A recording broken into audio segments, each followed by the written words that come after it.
அலைக்கும் வரஹ்மத்துல்லாஹி வபரகாத்துஹு.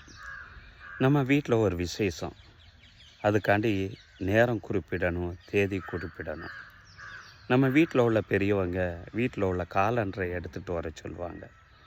அதில் நல்ல நாள் எது, நல்ல நேரம் எது, கரிநாள் எது என்றெல்லாம் பார்த்து நேரங்களை குறிப்பிட்டு இந்த நாள், இந்த தேதி, இந்த நேரம் சொல்லி குறிப்பிட்டு தருவாங்க. சரி, அந்த காலண்டரில் சொல்லப்பட்ட அந்த விஷயம் நம்மளை மாதிரி ஒரு மனுஷன்தான் அதை செஞ்சுருக்கிறான். எங்கேயோ எப்போமோ செய்த ஒரு விஷயம், அதான் நம்ம முழுமையாக நம்புகிறோம். என்றாலும் நம்ம சொல்லிக்கொள்வோம், இறைவன் மீது முழுமையான நம்பிக்கை வைக்கக்கூடியவர்கள் என்று.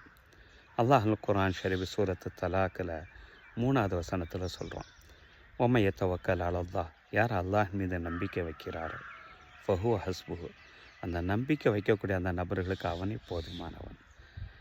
இன்னல்லாஹ பாலிகு அம்ரி, நிச்சயமாக அல்லாஹ் எல்லா காரியங்களையும் அவன்தான் நிர்வகிக்கக்கூடியவன், அவன்தான் மிகைக்கக்கூடியவன். கது ஜஅலல்லாஹு லிகுல்லி ஷைஇன் கதரா, நிச்சயமாக இந்த உலகத்தில் இருக்கிற ஒவ்வொரு வஸ்துக்குமே ஒரு கால நிர்ணயித்து அவன்தான் நிர்ணயித்திருக்கிறான், காலண்டர் அல்ல என்பதை இந்த வசனத்தால் அல்லாஹு தாலா குறிப்பிடுகிறான். நம்ம எப்பொழுது இறை நம்பிக்கை உள்ளவர்களாக ஆகப் போகிறோம்?